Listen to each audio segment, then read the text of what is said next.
Hey, this is Walt, This is Max. and you are listening to our podcast on dystopian films. We are, of course, Useless Info Inc., and today we are feeling both mobile enough to scavenge and brutal enough to pillage.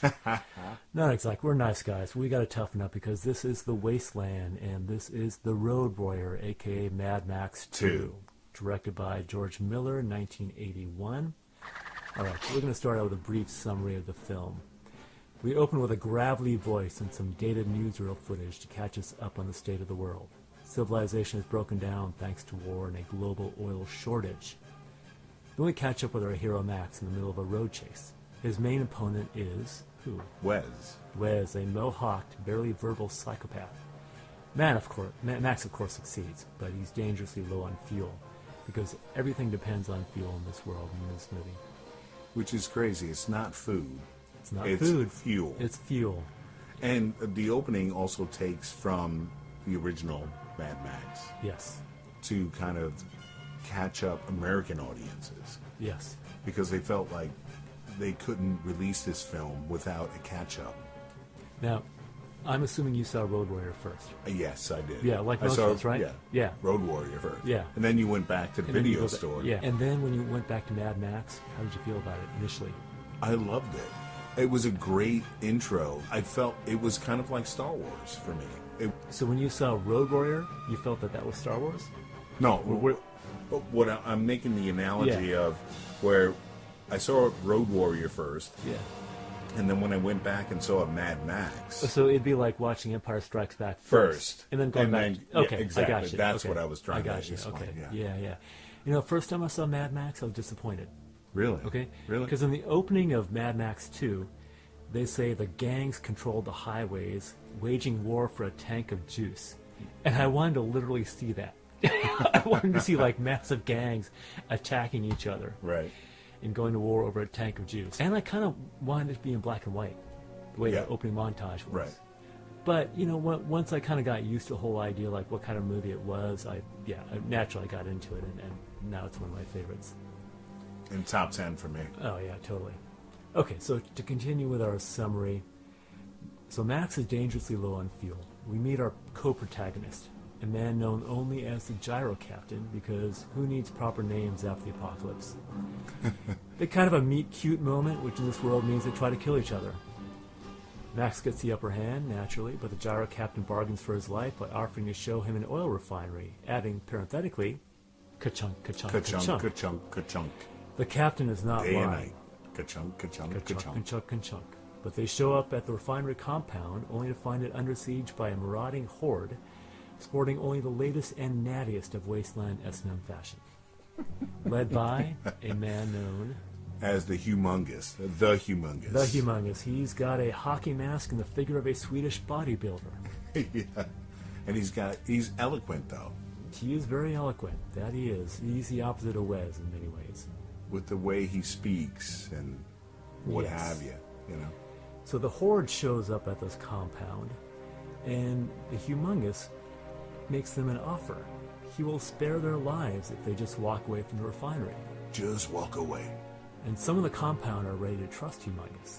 This despite the fact that the gang are displaying victims whom they have tortured and killed. True. Imagine that, Yeah. right? The other option is finding a rig big enough, say that 3 times twice, fast. Big A rig. rig big enough to haul that fat tank of gas, right? That fat tank of gas. We also meet a young boy called the Feral Kid who hangs out with the good guys. He seems to have been raised by wolves, and he wields a razor-sharp boomerang that a henchman in a Bond movie would envy. So It's a finally, boomerang. yep, Max agrees to go out and try to get the rig for them, in exchange for as much fuel as he can carry. He does get the rig with the help of that magnificent man in his flying machine, the Gyro Captain. So suddenly Max is everyone's hero. They want him to drive the rig and the tanker. But no, he just wants to move along. And he does so, driving out in his V8 Interceptor. The last of the V8. The last of the V8 Interceptors, the black on black. The Feral Kid, who has taken a liking to Max, watches him mournfully. And if you could read his mind, you might hear him say something like, "Shane, come back, Shane." Right. But Max doesn't make it far. He gets taken down by Wes. He loses his car, his poor dog, and nearly Yeah, I his know. life. That was sad. His right? dingo. That yeah. was sad. Luckily, the gyro captain does him a solid and brings him back to the compound. Now Max has changed. He wants to drive that truck, and he does so, leading everyone on a merry, epic chase that takes up a glorious 20 minutes of the movie or so. Most of the movie, actually. Yeah, it seems like. But you know, it's actually only like 15 minutes. But it The actual- seems it's so much, big. Exactly. yeah. It's so much, huge. Yeah. Yeah. It's large Yeah. in the film. Both Marauders and compound dwellers suffer heavy losses. The chase ends in a spectacular collision that kills Wes and Humongous. And here we find out that the tanker was full of nothing but dirt after all. But you know what? Maybe we should have realized that the word Earth scrawled on the side of the rig was meant to be taken literally. Yeah. Right. Yeah. And finally, at the end, the voice from the movie's prologue returns and informs us that the tanker was just a decoy. The juice, the precious juice, was hidden in the other vehicles, who all managed to get away safely. We learn that the voice belongs to none other than the feral kid, all grown up and surprisingly articulate given his formative years. Coming from To this eloquent, poetic kind Right. of monologue. and Max, the We road see warrior. One last image. He only exists in my memories. We see one last image in its fading memory. Max, the road warrior, ready to drive off to an uncertain fate, alone. End movie. All right, Walt. So, Walt, you said you saw the initial trailers of this movie. Oh yeah. Yeah? When I was a kid, yeah. What kind of impression did you get from them? I really wanted to see this film. Yeah, what did it... Growing up reading comic books and heavy metal and stuff like this kind of really screamed to me as a movie that I really wanted to see at the time. Mm-hmm. The look of it, apocalyptic, the hero. The hero looks like a villain, too. Once again, anti-hero, He's which wearing I always loved. black, like all the bad Yeah. guys. I was enthralled with the trailer when I first saw it. And I begged my father Yeah. to take me to see it. He took you. Yeah, he did. I Yeah. snuck He out. fell asleep when we were watching it, but Okay, I'm going to tell two stupid anecdotes about when I first saw this movie. okay. Okay, one, I never saw the trailer, but Roger Ebert said that he couldn't imagine this movie being made without someone dying during the production, like in terms of stunt work and stuff, Right. right? Yeah, so that, I was kind of there already. But I actually went to the theater to see Beastmaster. If you can, if you I can believe love it, that right? movie. I love that movie. But this one was opening, so I'm like, oh, okay, I heard good things about this, so I'll watch this. And I saw this movie, and I don't remember a single thing from the Beastmaster. But Really? this movie, like it the, just, yeah, it the just whole took time over. I was watching Beastmaster, I was thinking about this damn movie. Yeah. You know, and then of course I saw it repeatedly, and Yeah, I've seen this movie at least at this point. It's got to be a few hundred times. oh yeah. A few hundred crazy number of times. Now, like I said, I love the first Mad Max. Yeah. I do. I think it's great. It sets up the Road Warrior perfectly. We'll but do the Road Warrior is a great sequel. Yeah, It's up there as all the great sequels. I'm gonna say that for me, this is a perfect sequel, for two reasons. Okay. Well, actually, one reason that unfolds two concepts. Okay. If that makes sense, I don't know. To me, a perfect sequel stands on its own. True. Right? This tells a complete story. And you can go in cold as we did. Right. Because this is the first one that we saw. Like, you know what you need to know at the beginning. You know where Max comes from, and you see his journey to the end. So it's a complete movie in itself. But if you see Mad Max, then you see how this completes his story from that original movie. True. You know what I mean? Right. It's like it works completely on its own, but it also is a great piece with the first one. Well, he humanizes at the end. He gets the character is humanized again Exactly. at the end. Yeah, it's Because- his journey back to, it's, like the feral kid says, Yeah. it's where he learned how to live again. Right. Yeah. And Max does it with driving the tanker. Yeah. When he starts out, he's looking for revenge, really. Do you think so? Once again, I think so. Tell me why. He's busted up. These guys took advantage of him the whole nine. They took his car, et cetera, et cetera. His car's all messed up. I think he goes back saying, I want revenge on these guys. I can do this. And kind of because of the animal that he's become in the wasteland. At the end, you really see him change. You have moments of it. You have the moment with the feral kid where he gives him the music box, ding, ding, ding, ding, ding, and he throws it to him. And then when the kid, when he's driving the truck and the kid jumps to him and he takes him on, that's another moment of him being different because of, he's around people now. If you're living in a wasteland and surrounded by these other animals all the time that just take, yeah, that's what he became. So once he's around people that aren't doing that, it kind of makes, I think it softened him out a little bit, where he started to be human again. It's like initially he's repelled. Like they're like, oh my God, you're amazing, you're a hero. He's like, no, I'm out. I'm not. Yeah. I'm not. I'm getting my gasoline. I'm getting out of here. And the biggest thing about that too is that they saw that and they kind of used him to a certain extent. Yeah, well, because he was the dumb. He was the dummy. Yeah. That drove the tank with nothing in it, with dirt, and sand in it. Okay, let me ask you this. So, when he does come back, when he's brought back, and he says to Pappagallo, "Believe me, I haven't got a choice." He says, "I want to drive that truck." He says, "I haven't got a choice." What do you think he means by that? When he says, "I haven't got a choice"? It's a good question. It's a good question. He could either stay there with them, or he can drive this tanker. Well, I mean, he does literally have choices, right? Like what one choice is getting on the bus. Right. But he doesn't want to do that. So, but yeah, to him, he doesn't doesn't want to do have that. a choice. Right. So what is that psychology? What does he mean by that? That's a really good one. You know what? Because he's an animal of the wasteland at this point. He wants to acclimate. He wants to be with people again. But he knows that he can't. Is my thinking that he can't do that anymore. To me, the key sequence to his psychology and his kind of arc is when he's going to go and Pappagallo is trying to talk him into staying, right? And Pappagallo says some interesting things. He says like, so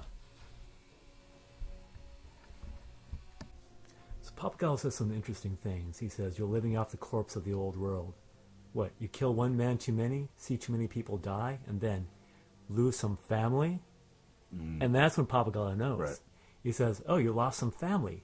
And he twists the knife a Yeah, little that bit. makes you something special, does it? We've all been through it up here. We haven't given up. We're still human beings with dignity." Right.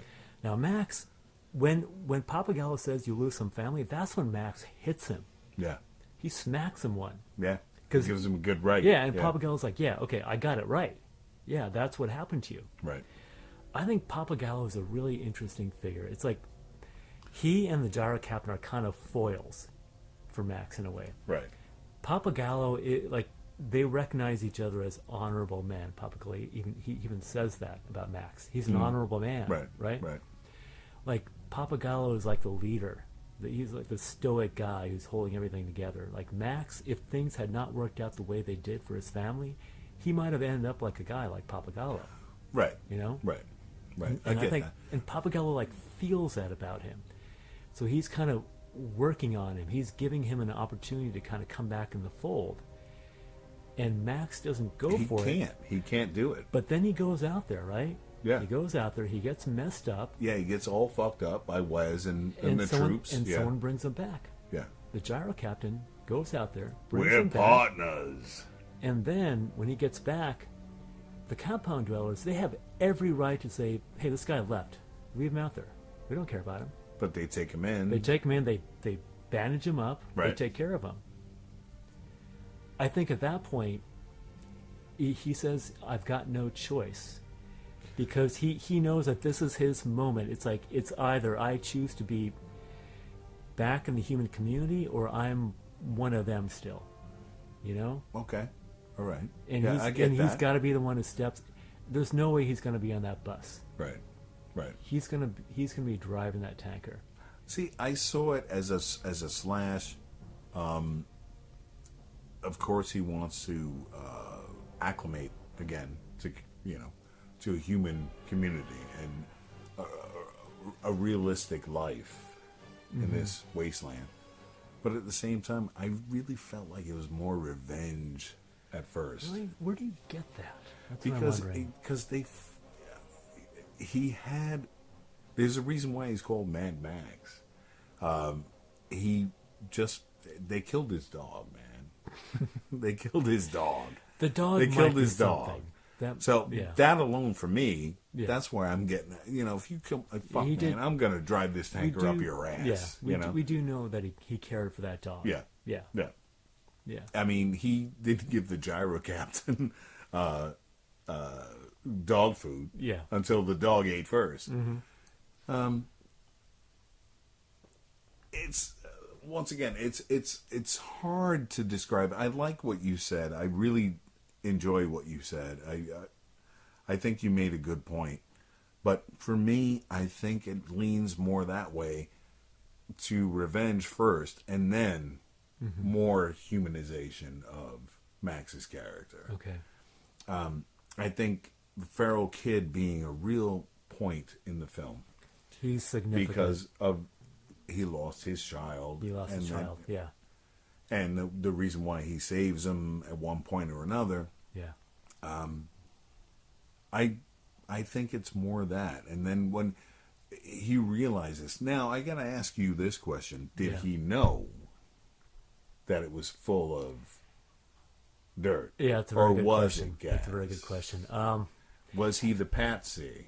I think that he did not know, and I think that because they very deliberately show us his hand under the dirt. Now Yeah. that has a significant purpose in that it is intended to show us, the audience, that it's full of dirt, right? Yeah.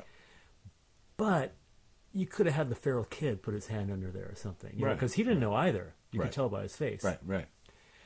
But okay, let's talk about that whole ending.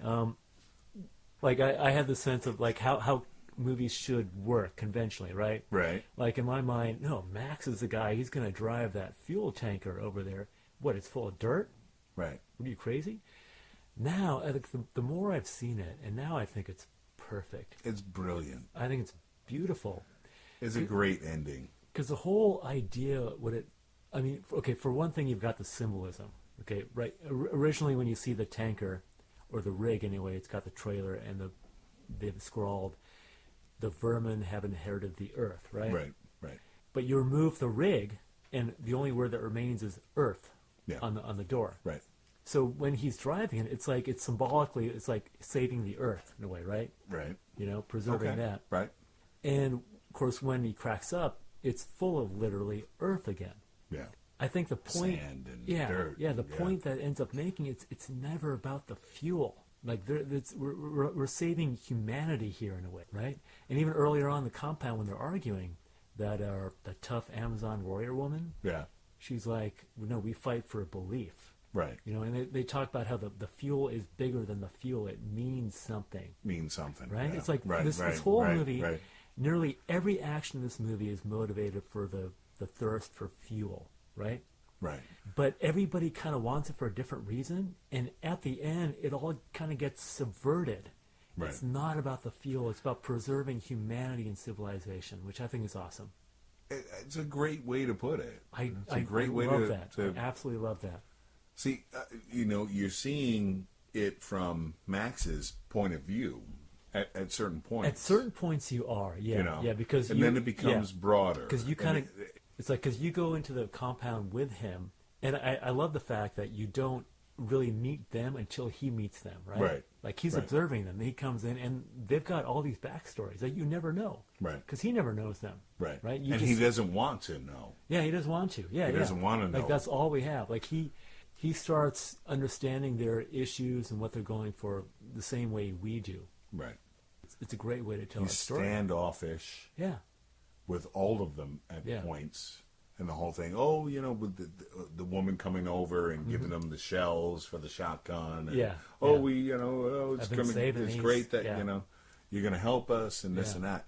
And he's like, oh, fuck off. There's even this when Papagallo is making his, like major like St. Crispin's Day speech trying to motivate everybody. We cut away from that to see Max and the feral kid with a music box, and you can't hear the Papagallo anymore, right? Right. Because for Max, it doesn't matter. It's like, whatever. Yeah. Yeah. This guy's droning on. And his speech is really good and eloquent. It motivates people. See, that's why I go back to the revenge factor, because he Okay. was hurt in the first Mad Max film. He Yes. lost his wife and child. And So best he's friend. He is disconnected from this type of He is. society. He is, yeah. And this is, to me, his way back. Right, but Yeah. he still is standoffish. He Oh, doesn't he is. Yeah, want yeah, it. yeah. He does not want this Yeah. anymore. He wants to go back out into the wasteland because he doesn't have what he wants anymore. Yeah, but or what he had. But at a certain point, he does yeah. do the thing for them. Let's go into that Okay. for a second. Why do you think that he did it? I say number one, revenge, and because of the gang, the humongous gang, and he eventually helps him, even though he's busted up as hell. He is, yeah. Why would he help them, right? I'm thinking revenge first, but maybe also to do something for them, possibly, in the back of his mind, is what I'm thinking. But correct me if I'm wrong here. I don't exactly get it. Well, the great thing is, he never actually says, I'm doing this because I need to regain my humanity. It's like, it's not going to be that bonk on the head about it. It is open to interpretation, which I love. It's like we need to kind of read his character. So I'm not at all questioning your interpretation. Right. I think it's perfectly valid. I just don't quite see that from the movie. Okay. Personally, again, what I love is that it's open to it. Right. It's like you gotta kind of read his character and try to understand what he's going through, what he's Right. going for. Right. Yeah. It takes a lot to, this is one of those movies where you really got to try to understand what the character's motivation is after revenge. You mean revenge in terms of the first movie? Yeah. Right. It seems to me, in the beginning, he's out for self. He's not really... Oh, no, absolutely. That's all he is. That's all he's about. It's pure survival. Yeah. Yeah. He tricked the gyro captain. He did all this just for a tank of gas. For just a tank of gas, Yep. he did all this. So at the end of it, you wonder, was it because he had a shift in personality? Did he really start to see that maybe I can be human, like you were saying earlier? That I can join society again? Or was it just because to get through the day? To me, that's the arc. Yeah. Let me put it this way. It is much more satisfying for me as an experience of this character to think of it in terms of that arc, where he starts out at the beginning of this movie the way he ended the first movie, which is he's just out for survival on his own. It just goes out into the wasteland. Yeah. Yeah. But he gets to a point where it's like he's stripped of everything. The car is in some ways his identity. Yeah. It's taken away from him. Right. He loses the dog. He's sort of stripped down to it. Now he's got to make a choice. But he says he doesn't have a choice. It's like, I've got to drive that truck. It's like, that is the only thing that he actually says that gives us any indication of why he does it, right? Of why he drives the truck. He says, believe me, I haven't got a choice. If you don't mind, I'll drive that tanker. Yeah. Despite everything, he needs to do it. And I feel like at that point, he knows that this is his only chance to regain this part of himself that is lost. Now, he's not coming back into the human community, because obviously at the end he's going off alone again. Right. He doesn't go with them on their journey to the north. Right. He goes off alone, but he's got to do this one thing.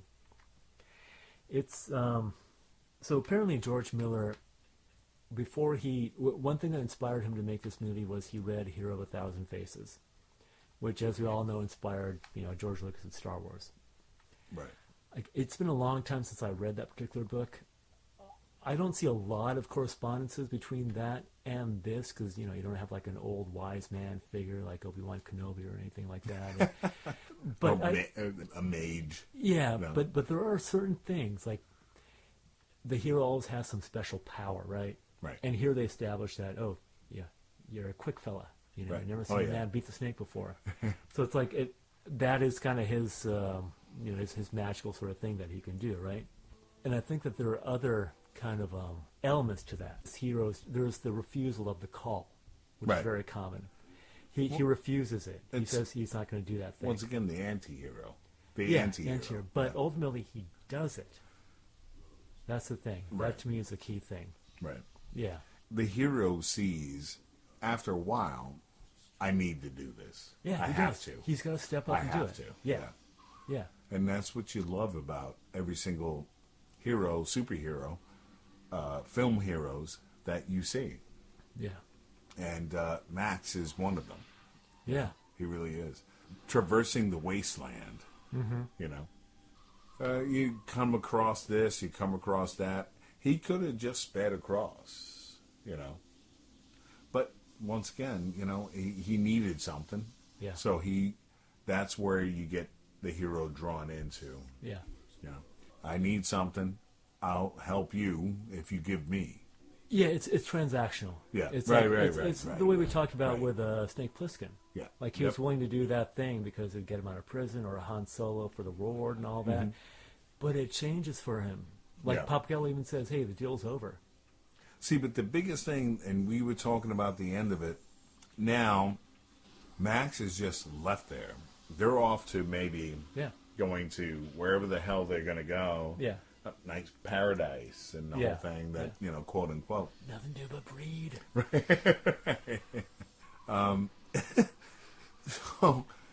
But he does, like you said, he doesn't go with them, and he just stays there in the desert, in the wasteland. Yeah, he takes that car. You know, Yeah. you know, it's something to think about when it comes to when we're talking about anti-heroes. Really, you don't want to go with them. You don't want to have a better life. You just want to stay right here with all the stuff that just happened to you, the fucking shit that happened. It's- You know, It's like the arc is, I think, incremental. You know, he knows that he's not the guy who can really fully come back to the human community, but he's and we've seen this trope before. He's the Ronin, you know, the masterless samurai. Yeah, right. And obviously, all the Mad Max movies are westerns. yeah, I think it's obvious. And this one, the closest correspondence that I see to this one are Shane and Stagecoach. right. You know, Yeah, I'll go with that. Shane Yep, obviously yep, because of the kid, Yep. but you know, Alan Right. Ladd comes into town. He's a retired gunfighter. You know, the townspeople have problems, and finally, at the end, he steps up and takes on Jack Palance. And every director of our time Yes. does that. Yes, When it comes to dystopian sci-fi, they was- all Logan call did the back same to- thing, They right? call, Explicitly. They Yeah. call back to the old Yeah. school westerns. And Shane's it's a great movie. It's that thing Yeah. again. And at the end, after defeating Jack Palance, Shane wanders off on the horse. He's not going to stay there. That's where the kid's yelling, "Shane, come Right, back!" right. You know, and you get that with the feral kid. Yep. It's totally the same thing. Yeah, we standing there and Yeah. It's a great trope, and I Yep. think it's used extremely well in this movie. Yeah. You know, I think the adaptation is really interesting. especially since you don't really see Max until you get that overshot Yeah, where he's which one? standing on the road Yeah. when the feral kid has grown up now and he's talking about it. That's now. the last thing that the feral Yeah. kid sees of him, right? Yeah. Like they're In my it's like memory. they're driving away. Yeah, Yeah, which Yeah. is amazing. Yeah. I love that, and I love the tanker spilled. There's dirt coming out of it. I kind of I love the fact that he's holding the feral kid with like one hand. oh yeah. He's not like cradling him in He's his just arms. It's holding him one like hand. like a bag. Yeah, exactly. He was like, They're "Come on, looking at the kid." dirt, and the gyro captain comes up. He does the thing with his eyebrows because he knew all the whole time. Right. You He's can kind got of the tell, cigar right? in He's his- like, yeah. well, that's how it is. And Max gives a full-on smile for the Yeah. first time in the movie, and he's just like, He's got one eye fucking pasted closed. and he's not pissed off. It's Yeah. like, yeah, I knew it. All okay, right. yeah, okay, this is what I'm good for. Yeah. You know, it's like he understands his place. They were all meant to be sacrificed for the greater good, and almost all of them were. Right. You know, look Yeah, how many, like yeah. Papagallo died, all the He other ones died, yeah. died on the way. Yeah. And even Papagallo, when the kid is on the truck, he's trying to get the kid to come off the truck. He's saying, "Come on, kid, we've Right, won. right. We've won." And he wouldn't go. And that comment makes no sense at that point, right? Because Yeah. you're like, what do you mean you've won? You guys Right. are still moving. Yeah. But yeah, it's like all they had to do was distract, distract the horde from the main convoy. Right. Yeah. And Max doesn't know at that point. Yeah. Yeah. But I love that scene though when he tells the kid, "Get the bullets." Get the bullets. Get the Yeah, bullets. because it is so Get the shells. it's Get so the bullets. desperate that you got to Yeah. put the kid out there. I love Now, that. there's a great. Okay, I know that you and I sometimes this is a personal preference of ours. We don't often like kids in our action movies, right? True. True. But it's really interesting the way he's used in this movie, the feral kid. Mm-hmm. So you see him jump on the tanker when they're moving out of the compound, right? Right. They're like, no, get the kid off the tanker. No, it's too late. He's on the tanker, right? And the way that is supposed to play out in these kinds of movies is the kid gets on the tanker, and at some point he will save the day, right? Right. Like, I mean, you can imagine it. Like, at some point, Max is supposed to be like in a fist fight with Wes, right? Right. Right. Wes has got him on the ground. He's right. looming over him. He's grunting something as like his last words before he kills Max. It's something he keels over, and there's a boomerang in his back, right? Right. I mean, it is so cliche it writes itself, right? Yeah. And That's, I that's literally a just made Michael that up Bay right now. movie. Yeah, That's yeah, a Michael yeah. Bay movie. But the kid doesn't save the day. I mean, he has his chance, but that doesn't play out. Right. He has a chance to get that, get the shotgun shell. It doesn't Yep. work. In fact, Papagallo, he probably dies because of the kid. Because he's saying to the kid, "Come," he's distracted, Yeah. right? because That's of the when he kid. gets killed. He got the Yeah. trident. Yeah. from At that Humongous at in that his back. moment, Yeah, like if he had not been worried about the kid, he might have survived that moment, which is really interesting. It Right, subverts. One thing I love about George Miller's writing is the way he subverts these cliches, these conventions. Right. And then I think that plays into the kid's arc, because the kid grows up to be the leader of this tribe. Right. That And we you hear. got to wonder, is it partly his remorse at Papagallo's death that he feels he's got to step up and be a leader at some point? That's You know a what good I mean? question. I You don't know. he ends up being, that ends up being a significant moment for him. Like, he sees this man die because of him, and he ends up being a Interesting. leader. I don't think so. I mean, I'm saying it's a possibility. Right. We don't really know. I would say if he's making mention of Max in the dialogue, that he wants to be more like that. But he doesn't. Not. He's not like Max. He doesn't go off with Max. He doesn't go out alone. He ends up Right. being the leader of the tribe. But He does the opposite of Max. there could be elements that he can There might take be elements, yeah. But he stays in the community like Papagallo did. Eventually, right. it's Papagallo whom he emulates. Right. And Max ends up, it's almost like the road not taken, right? Right. Max is this right. one who came in, changed their lives, and goes And out. they- Feral Kid knows he's not that, Right. And fuck all those fan theories. Those are bullshit. You know what I'm talking about, right? Yeah, no, I know. Yeah. That now he's, Yeah, that's nonsense. That's foolish. Yeah. I mean, I really like the Feral Kid in this movie. I think he has a really interesting story. Yeah. And the fact that he ends up being the guy who's telling the story, I think that plays out wonderfully. Yeah. Totally cool. Same here. All right, let's talk about the other compound dwellers. What do you think of them? The compound dwellers. The compound dwellers. We got Zeta. Zeta is his name? Is it? He's kind of like the lieutenant to Papagallo. Oh, right. Yeah. We've got the curmudgeon. We've got the warrior woman. Right. Warrior woman almost seems like a rough draft for Furiosa, Oh, right. Yeah. right? Yeah, I mean, seriously. like if he had Because he was on the truck and... if he had developed her more, she would have totally been a Furiosa character. Oh, yeah. Yeah. Yeah. You've got the mechanic guy, who's And got the swing and, and the sling. Yeah. Yeah. You've got Would have been a shame to blow it up. the woman who's only identified as the captain's girl. This doesn't make any fucking sense. Yeah. They're an interesting bunch. Yeah. And I like that they just seem like regular people who are just thrust in this situation. Living in this society. Yeah. You really get that. I think that Miller did a good job. I love the fact that they're erupting in conflict. Right. Like some of them want to give up. Right. Yeah. Right. what I kind of like is that they're kind of pains in the butts, the compound dwellers. You know, I just like that they're just normal people Yeah. dealing with an insane situation. They just got it. It would be like you know. me and all the people at my job if we were thrust in that apocalypse. We just have. Hey, we how would, are you? We would end up like that. We'd be like you're stupid right now. No, Right. you're stupid. You know, it would be that kind of situation.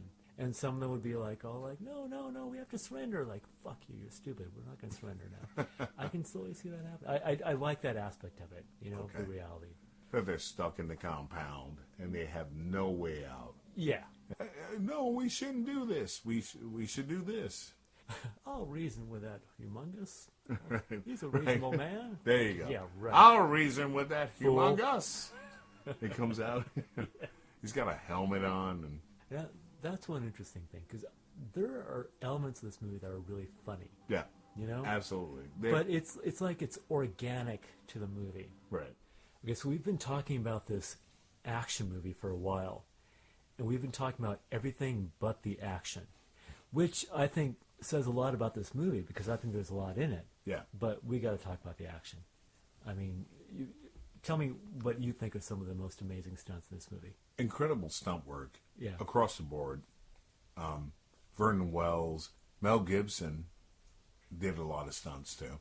Just amazing, incredible stunt work. Jumping from car to car, back and forth. Guys diving off cars. I mean, it's just an incredible stunt work. It was That wouldn't be allowed now. Yeah, like people have seen Fury Road are kind of spoiled in a way. I mean, Yeah. but there's no way you could have made that back in 1981. Yeah. Because Fury Road, you've got all these guys jump around in harnesses that you can like edit out with CGI. Yeah. That wasn't happening on Road Warrior. No. Not at all. These guys were breaking necks, was breaking happening for bones. real. Yeah. So my understanding from the commentary track, the final crash where the rig like hits the Humongous's vehicle. Yeah. So the stunt driver, who was playing Max at that point, right? Yeah. So they had him fast for 12 hours in advance in case he needed emergency surgery. Oh, okay? All right, now shit. think about that for a moment. Right. Imagine a job where they tell you you're going Don't to eat fast for nothing. 12, yeah, because after this job you might need emergency surgery. Okay, when does that ever happen? Like, that's how serious that shit was. I kind of want that job because that, hazard pay. Mess you up, man. Right. And it's an amazing stunt. Like, it's so Yeah. exhilarating. Like, Yeah. when he just plows I into know. that thing. Yeah. You see them rock and boom. Yeah. Yeah. There was this one where, God, I think it was a guy on a motorcycle, and he kind of falls off, and you see the stuntman like hit his leg, Oh yeah. and he actually fucked up his leg Yeah. in real life. Yeah, All these guys. yeah. Oh. They were insane what they were doing for this movie. Yep. Yeah, it's amazing. And like you said, no CGI. No CGI, This was, no harnesses, nothing helicopters like that. filming Yeah. all of it. Oh yeah, yeah. When it's they're incredible. driving down the desert and crashing into each other. Yeah, Really. And they would craft these cars. yeah. They would make them, and they would just bust them up as they were filming. They Yeah. would just crash the fuck out of them. Yeah. There had really been nothing like this up until that point Yeah. in terms of stunt work, Very and true. car crashes and all that. You You want to see real stunt car crashes? Watch Road Warrior. Yeah, it's a masterclass in it. So earlier I was saying that some of the other co-protagonists, are kind of foils for Max, Papagallo in a certain way, but the gyro captain as well, right? It just Yeah. seems like he's also in Max's position. He's like a guy on his own out there trying to survive in the wilderness, but he's in a different place. He's a different kind of guy. Yeah, Right? he is. Yeah, absolutely. I mean, for one thing, He's not confident. he's He's not confident. he's goofy. Yeah. And he's the one who can't stop talking about the old world. Right. Remember lingerie? Right. And bicycle seats. Never What saw a is man that beat about? the snake.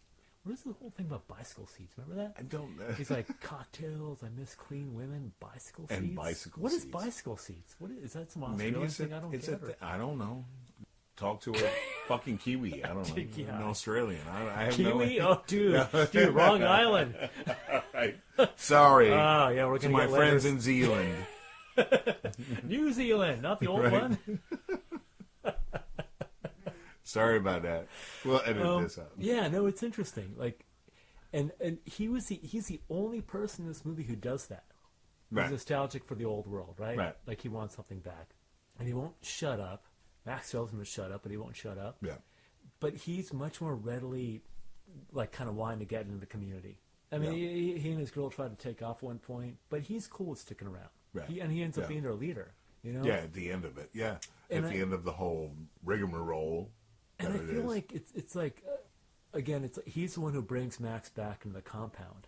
We're partners. We're partners, and it's almost like Max, like experiencing a guy like him, reaching out to him, and Gyro Captain owes him nothing at this point. And Max Yeah. treated him like shit, Right. but Yeah. Gyro Captain's still like He was like, about to no, kill him. I'm gonna Yeah. I'm gonna look out for you. Yeah. You know that I think that like meant something for him. Okay, so what do you really think about that kind of relationship? Is it because the Gyro Captain really likes Max? Or is it because it's going to get him somewhere by bringing Max back to the compound? I can't imagine that he saw that doing any good for him at all. Really? No, Really? he's saving a guy crawling around the desert. What good is that guy going to do? Max is going to drive the tanker No, later. he doesn't know he's going to do that. Like when he finds him, he's literally crawling he's in no shape to drive that tanker. Right. He saves him out of the freaking bottom of his heart. So this is a really, really, really odd thing that I Yeah. never thought about in this movie. Because Max kicked the shit out of him. He did, yeah. Gave him dog food. But Gyro Captain still has that humanity. Okay. Saying, I'm not going to give up on you, mofo. All right. You know? Okay. He doesn't, and Max sees that. Okay. You know, that's the Does, thing. does he really? It's the thing that brings him back physically and I think emotionally as well. So do you think that the Gyro Captain is that point in the film for Max where he I starts being human again? I think it's a big factor. Okay. I think it's a big factor in his kind of coming back. Like, okay, I got to step up and do something for these people.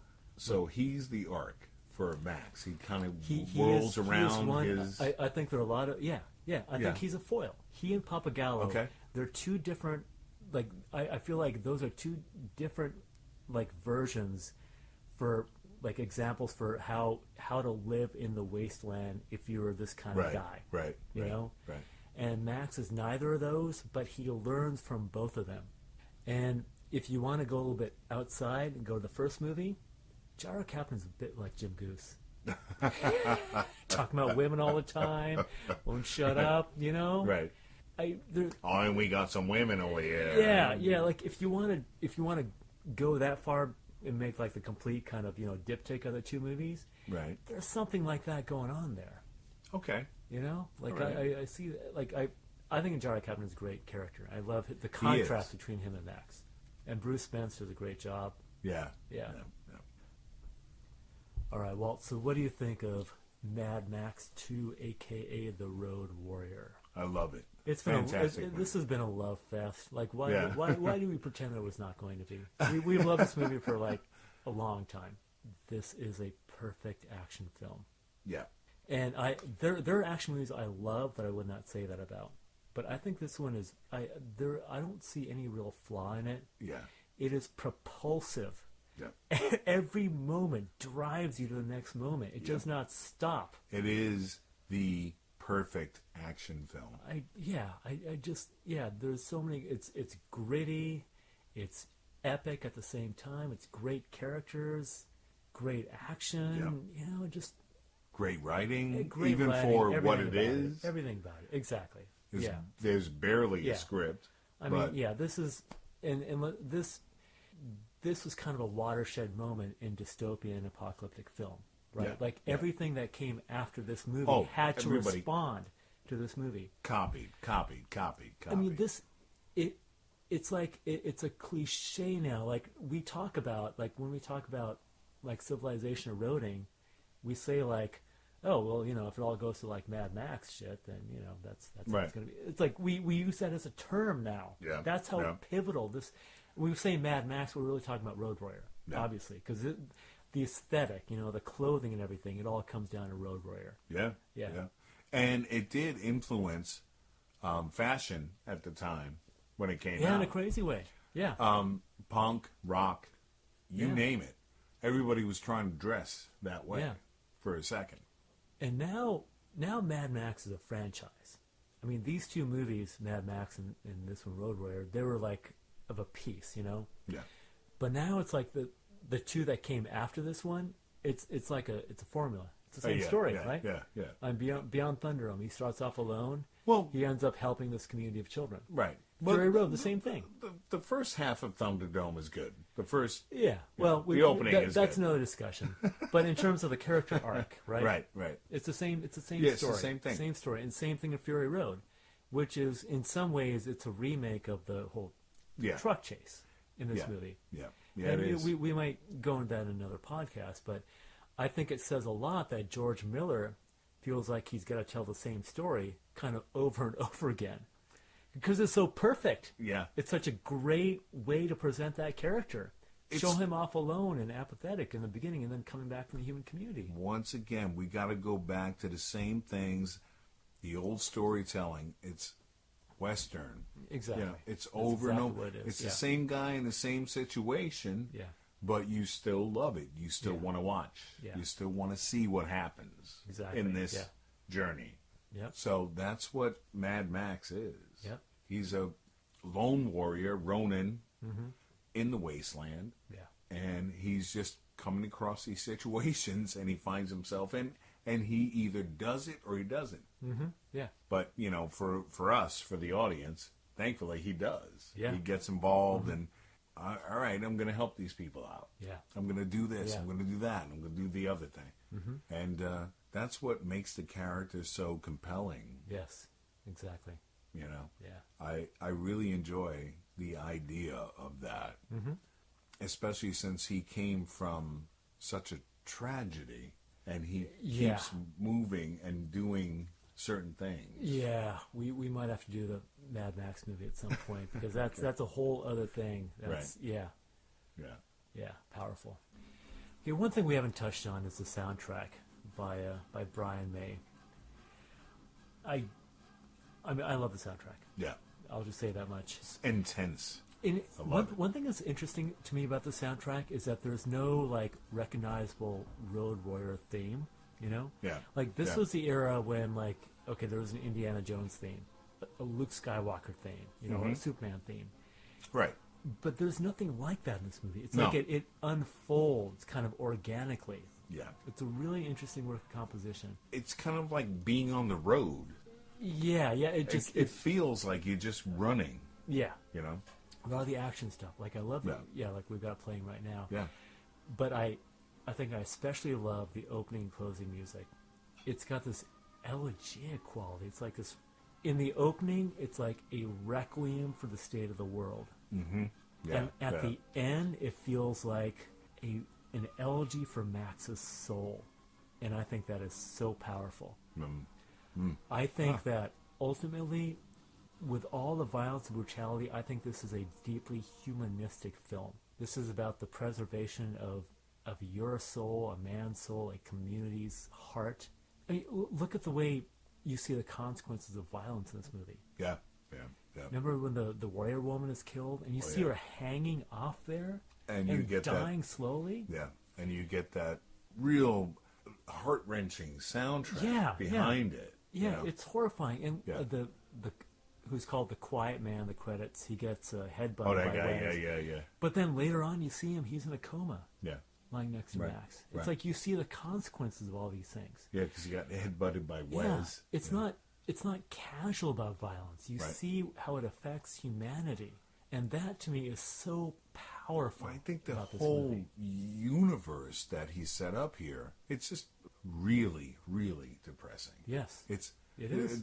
Humanity It's very has bleak. really fallen. yeah, It's very, very, very, very, very sad. but it ends on hope. Yeah. That's the crucial thing. Like out of all this, because they make it, Yeah. I mean, the feral kid says, we Well, made it. They think, but at the same time, they made it to what? Well, he says he's the leader of the Great Northern Tribe. Right. A tribe, I mean, which is larger than the community that they had. Right. It's a tribe now. Okay. I think it's beyond the reach of men on machines. He says that Oh, explicitly. right. That's right. Right. It's a, yeah. They Beyond cro- the reach of man and machine. They crossed the Red Sea. They walked over the wilderness. They made it to Zion. It's ultimately a hopeful. It's about hope rising from this wasteland. So it's like the new Eden for them. Yeah, exactly. Yeah. Yeah, that's exactly what it is. Yeah. All right. I think it's time to wrap up, right? Okay, so we got two pieces of business left. One is, how badly does the future suck in this movie? This future sucks I very wouldn't, hard. I wouldn't even make it. You know, I wouldn't it's- make it this far. There's no Really? way. You wouldn't?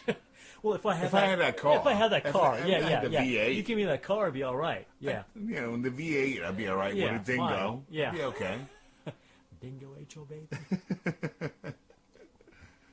Yeah, if I had two dingoes in a car like that, forget about Yeah, it. no, I it's- think I could do all right. It is but very it intense. stinks. Which I It think is stinks. why this is so influential. Right. Because he did a great job of portraying just a hellish goddamn future. Absolutely. I mean, the guy's walking around. He doesn't have a bullet in his gun. Yeah. At points, he doesn't have a shell. He's playing it.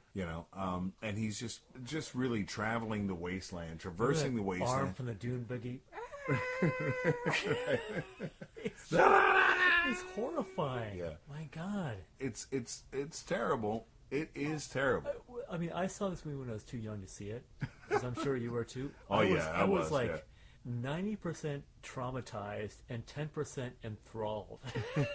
See, man, And I might be 100% traumatized now. that's made you the man you are today. Exactly, yeah, which is not saying much, of course.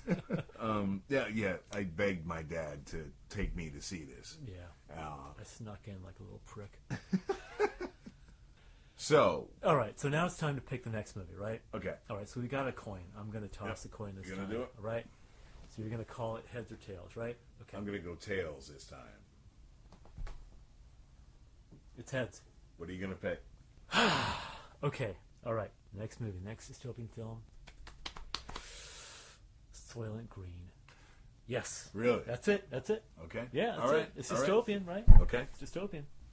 All right, that's going to be it for this time with the Road Warrior, a.k.a. Mad Max 2. Thank you, peeps. Thanks a lot for listening. We are Useless Info Inc. Walt. Max, We'll see you next time. peace out. Future sucks.